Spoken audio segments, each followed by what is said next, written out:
तो इस वक्त की बड़ी खबर आपको बता दें, हनुमान चालीसा विवाद में सांसद नवनीत राणा की मुसीबत बढ़ सकती है। सरकारी वकील कोर्ट से नवनीत राणा की शिकायत कर सकते हैं, कोर्ट की अवमानना की शिकायत कर सकते हैं सरकारी वकील। यह बात कही जा रही है। नवनीत ने आज अस्पताल से निकलकर मीडिया से बात की थी। नवनीत को बेल के वक्त कोर्ट ने मीडिया से न बात करने की नसीहत दी थी, जिसके खिलाफ अब सरकारी वकील शिकायत कर सकते हैं। लेकिन आज नवनीत ने मीडिया से बात की है और इसीलिए सरकारी वकील अब कोर्ट से नवनीत की शिकायत कर सकते हैं और इस तरह से नवनीत की मुश्किलें बढ़ सकती हैं।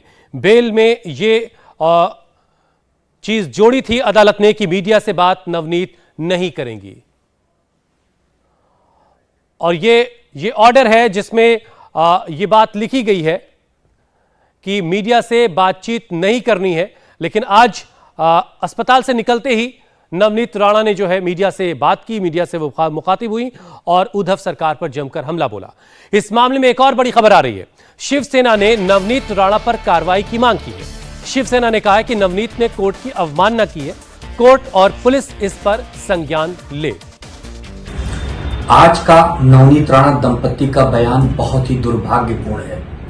जब आदरणीय कोर्ट ने अपने आदेश में स्पष्ट कर दिया कि आप जेल से बाहर निकलने के बाद कोई ऐसा बयान नहीं देंगे जिससे सद्भावना बिगड़े, आप मीडिया से बात नहीं करेंगे, आप सोशल मीडिया के माध्यम से कोई पोस्ट नहीं करेंगे, फिर भी आप मानने को तैयार नहीं।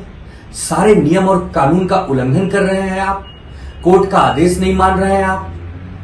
और आज तो आपने हद कर दी कि आज आपने महाराष्ट्र के आदरणीय मुख्यमंत्री को चैलेंज किया कि जहां से चुनाव लड़ना है मैं लड़ूंगी आपके सामने चुनाव। अरे भाई, मुख्यमंत्री तो बहुत दूर की बात है, किसी भी शिव सैनिक को चुन लीजिए और जहां से बोलिए वहां से लड़ जाएं। 2014 में आप चुनाव हार चुकी हैं, आप कोई बहुत बड़ी 30 मार खा नहीं है, ठीक है। 19 में आप चुनाव जीती हैं, लोकतंत्र में लोग हारते जीतते हैं, लेकिन मुख्यमंत्री की एक गरिमा होती है, उनकी एक शोभा होती है। उन पर अशोभनीय टिप्पणी बंद करिए।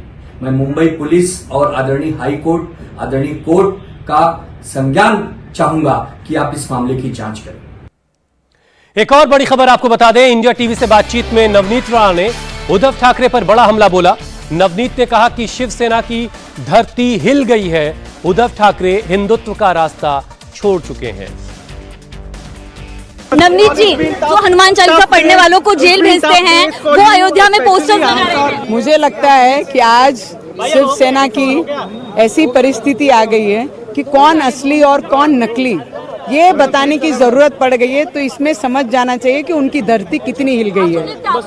याद दिला दिया है, काफी दिन से ये मुद्दा उठा नहीं था। मुझे लगता है उनको हिंदुत्व याद दिलाने की जरूरत नहीं, वो अपना मार्ग ही छोड़ चुके हैं। नवनीत राणा को आप सुन रहे थे, उन्होंने कहा है कि हिंदुत्व मुझे शिवसेना को याद दिलाने की जरूरत नहीं, वो हिंदुत्व का मार्ग ही छोड़ चुके हैं। अयोध्या में लगे पोस्टर्स पर लगातार नवनीत राणा ने जो है वार किया है, कहा है कि असली नकली कौन है ये जनता बताएगी और लगातार उन्होंने साफ तौर से जो है उद्धव ठाकरे को चुनौती दी है। और अस्पताल से निकलकर आज सांसद नवनीत राणा ने मुख्यमंत्री उद्धव ठाकरे को चैलेंज किया। नवनीत ने उद्धव ठाकरे को अपने खिलाफ चुनाव लड़ने की खुली चुनौती दी है। नवनीत राणा ने उद्धव से सवाल पूछा कि उनकी गलती क्या थी, इसका उन्हें जवाब चाहिए। नवनीत राणा ने पूछा कि क्या हनुमान चालीसा पढ़ना गुनाह है, क्या राम का नाम लेना गुनाह है। नवनीत ने कहा कि वो भगवान के नाम के लिए लड़ रही हैं और उनके साथ अन्याय हुआ है। नवनीत राणा आज अस्पताल से घर पहुंची हैं। अस्पताल से निकलते वक्त उनके हाथ में हनुमान जी की मूर्ति थी। अस्पताल से बाहर निकलते वक्त नवनीत ने उद्धव ठाकरे पर एक के बाद एक कई हमला बोला। तो उनके हाथों में आप देखिए हनुमान जी की मूर्ति है, एक हाथ में हनुमान चालीसा है। और इसके बाद फिर मीडिया से जब वो मुखातिब हुई नवनीत राणा, तो उन्होंने उद्धव ठाकरे पर जमकर हमला बोला और यहां तक कि उन्हें एक खुली चुनौती उद्धव ठाकरे को दी कि वो जहां चाहे मेरे खिलाफ चुनाव लड़ लें और महाराष्ट्र की जनता जवाब देगी। मेरे पूरे भारतवर्ष की जनता को और मेरे महाराष्ट्र की जनता को और ये ठाकरे सरकार को मेरा प्रश्न है कि मैंने ऐसी क्या गलती की जिसकी मुझे आज सजा इन लोगों ने दी है। मैं ये बोलना चाहूंगी, अगर हनुमान चालीसा पढ़ना और श्री राम का नाम लेना अगर गुनाह है और उसके लिए मुझे 13-14 दिन की सजा ये सरकार ने दी है, अगर हनुमान चालीसा और भगवान का नाम लेना अगर गुनाह है तो 14 दिन नहीं 14 साल रहने को मैं जेल में तैयार हूँ। अगर ये लगता है कि वो एक महिला की आवाज जेल के माध्यम से अगर दबा सकते हैं तो 14 दिन में महिला दबने वाली नहीं। हमारी लड़ाई जो है वो भगवान के नाम की लड़ाई है और मैं आगे भी उसको कंटिन्यू करने वाली हूँ। जय श्री राम। और जिस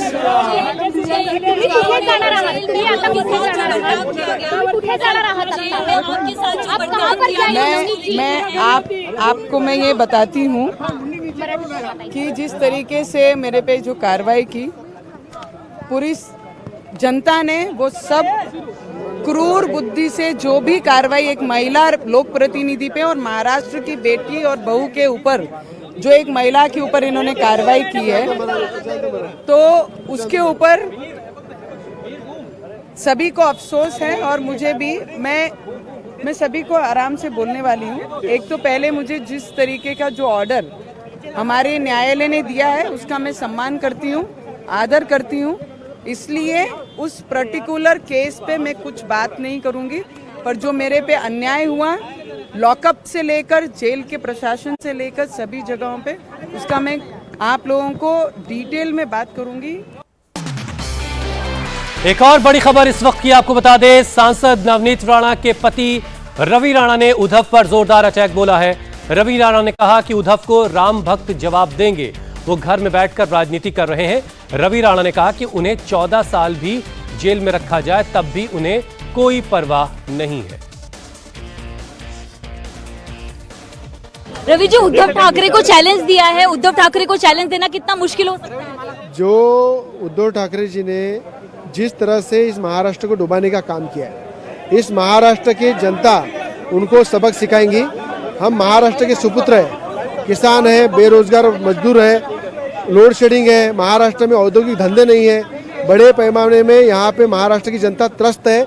जो जनता उद्धव ठाकरे जी ने आज मुश्किल में लाया महाराष्ट्र को, उसी महाराष्ट्र को बढ़ाने का काम वहाँ पे देवेंद्र फडणवीस जी ने किया था। आज उसका देवेंद्र फडणवीस ने जो महाराष्ट्र को आगे बढ़ाया उसको रोकने का काम उद्धव ठाकरे ने किया है। सिर्फ घर में बैठ के राजनीति करते हैं। उनको मेरी सलाह है, अभी भी महाराष्ट्र के जिले जिले में घूमो, किसानों के दर्द समझो, बेरोजगार लोगों को न्याय दो और वहाँ पे रहे हुए जो प्रश्न है महाराष्ट्र के वो निकाल में लाओ, उसके लिए लड़ना चाहिए। इस तरह से क्रूर राजनीति करके उन्होंने हनुमान भक्तों और राम भक्तों को नर्वस किया है, उनको जवाब वो देंगे। घर से गिरफ्तारी होती है हनुमान चालीसा पढ़ने पर, अगर उद्धव ठाकरे को चुनौती दी जाए तो आपको क्या लगता है आगे क्या कुछ झेलना पड़ सकता है इस राजनीति में? देखिए, हमने कभी कहीं जीवन में गलत काम किया नहीं है, हमेशा किसानों के हित के लिए लड़े, बेरोजगारों के लिए लड़े, महाराष्ट्र की उन्नति और विकास के लिए लड़े। अगर उसके लिए लड़ने में अगर हमको दिक्कतें आती है, हर दिक्कत का सामना हम करेंगे। हनुमान चालीसा हमारे रग रग में, श्री राम भगवंत हमारे रग रग में, उसका नाम लेने के लिए और उसके नाम का स्मरण करने के लिए उद्धव ठाकरे हमें रोक नहीं सकते। 14 दिन ने 14 साल भी जेल में रहे तो परवाह नहीं करेंगे। अयोध्या में जो पोस्टर्स लगे उसको लेकर क्या कहेंगे? अयोध्या के पोस्टर ये बता रहे हैं कौन नकली और कौन असली है। ये अगर उद्धव ठाकरे जी को बताना पड़ रहा है तो समझ जाओ आप कि असली जो थे वो बाला साहब थे। उद्धव ठाकरे बाला साहब के नखून की भी बराबरी नहीं करते, ये अयोध्या के पोस्टर से मालूम पड़ा। और अगली बड़ी खबर भी मुंबई से ही है। राणा दंपति की मुश्किलें कम होने का नाम नहीं ले रही। राणा दंपति के घर पर अब बीएमसी की टीम का हथौड़ा चल सकता है। कल बीएमसी की टीम खार वाले घर का दौरा करेगी। बीएमसी घर में अवैध निर्माण का जायजा लेगी। इससे पहले 2 बार घर बंद होने की वजह से बीएमसी की टीम वापस लौट चुकी है। अब खबर यह है कि कल बीएमसी की टीम खार वाले घर पर जा सकती है और वहां पर अवैध निर्माण का ये टीम जायजा लेगी और उसके खिलाफ फिर कार्रवाई की जा सकती है। नम्रता दुबे इस वक्त हमारे साथ खार से जुड़ रही है, नवनीत राणा के ठीक घर के बाहर से। नम्रता, और क्या अपडेट मिल रहा है आपको? देखिए, फिलहाल नवनीत राणा और रवि राणा के इस केस में दो बड़ी खबर आ रही है। सबसे पहली खबर ये कि बीएमसी की जो टीम है वो कल खार स्थित जो रवि राणा का और नवनीत राणा का घर है वहां पर आ सकती है। 2 नोटिस लेकर वो पहले ही पहुंचे थे, लेकिन यहां पर रवि राणा और नवनीत राणा मौजूद नहीं थे। ऐसे में कल जब राणा दंपत्ति को दिल्ली के लिए निकलना है, उन्हें वहां पर शिकायत दर्ज करवानी है, तो उस दौरान जो है बीएमसी की टीम यहां पर पहुंचेगी, इस तरह की जानकारी सामने आई है।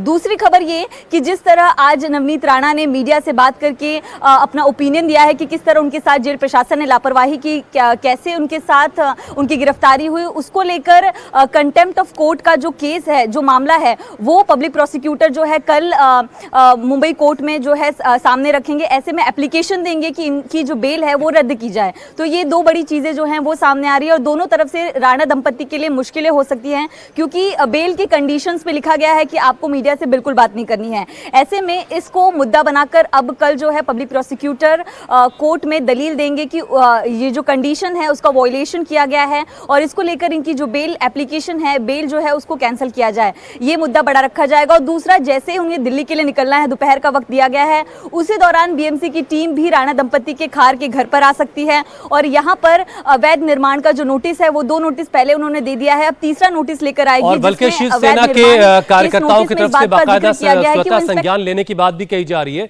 कि मुंबई पुलिस को भी इसके बारे में देखना चाहिए कि जो आदेश की अवहेलना, अवमानना की बात कही जा रही कोर्ट की, उसमें पुलिस से भी संज्ञान लेने की बात कही गई है।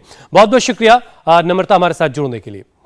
शिवसेना पर बीजेपी ने बड़ा हमला बोला है। बीजेपी विधायक राम कदम ने कहा कि शिवसेना हिंदुत्व भूल चुकी है, इसलिए वो अपने को असली और दूसरों को नकली बता रही है। राज्य सरकार के निर्देश पर नवनीत राणा के साथ गलत सुलूक हुआ, गलत बर्ताव हुआ, जनता शिवसेना को कभी माफ नहीं करेगी। नवनीत राणा आज लीलावती हॉस्पिटल से डिस्चार्ज हुई और उन्होंने जो यातनाएं उनके ऊपर हुई, जो सफर उन्होंने तय किया भाईकला जेल में, उसके बारे में उन्होंने काफी सारे गंभीर आरोप महाराष्ट्र सरकार के ऊपर लगाई और खुली चुनौती उन्होंने मुख्यमंत्री उद्धव ठाकरे को दी है कि वो जगह तय करे, जहां कहीं भी चुनाव लड़ेंगे उनके खिलाफ वो लड़ेंगे, ऐसा ताल उन्होंने ठोका। इस पूरे मुद्दे पर हमारे साथ बात करने के लिए बीजेपी के वरिष्ठ नेता और प्रवक्ता राम कदम खुद हैं। सर, ये पूरा जो प्रकरण हुआ, हनुमान चालीसा से लेकर जो विवाद शुरू हुआ, जेल तक का जो है सफर तय करना पड़ा राणा दंपत्ति को, लगभग 13 दिन तक उन्हें जेल में रहना पड़ा, आज डिस्चार्ज हुई हैं, उन बातों को याद करके वो काफी ज्यादा आज भावुक भी हो गई थी। इस पूरे घटनाक्रम को कैसे देखते हैं आप? देखिए, कैसी विडंबना है महाराष्ट्र की भूमि पर कि जो भगवान का नाम लेना चाहता है, हनुमान जी का नाम लेना चाहता है, उसके ऊपर यह सरकार न केवल मुकदमा दर्ज करती है, अंग्रेजों के शासन काल में भी जिस प्रकार के जुल्म नहीं हुए होंगे, इस प्रकार के जुल्म किए जाते हैं। वो भी किस पर? सांसद पर, उनके पति विधायक है उन पर। क्या हो क्या गया महाराष्ट्र की ठाकरे सरकार को? जो तुम्हारे खिलाफ बोलेगा, पुलिस बल का आप गलत उपयोग करोगे, उनकी आवाज दबाओगे। इस प्रकार से लोगों की वे आवाज दबा नहीं सकते। अतीत में भी विगत 2.5 वर्षों से उनकी जो लोगों की आवाज दबाने की कोशिश है, दुस्साहस है, देश ने देखा। भगवान के दरबार में देर है अंधेर नहीं। शिशुपाल के 99 अपराधों के बाद उसे भी दंड मिला था। कोई अभिनेत्री का घर तोड़ा जाता है, पत्रकारों को जेल में भेजा जाता है, फौजी के घर में घुस करके बाहर निकाल करके उसे पीटा जाता है, इस भूमि पर साधु संतों को बर्बरता से मार दिया जाता है। और शिवसेना नेता मनीषा कांदे ने नवनीत राणा के बयान पर पलटवार किया है। मनीषा ने कहा, नवनीत राणा ने कोर्ट की शर्तों को तोड़ा है और वो फिर से जेल जाएंगी। इंडिया टीवी हर वक्त हर जगह डाउनलोड करने के लिए सर्च करें India TV news Google play store या ऐप स्टोर पर।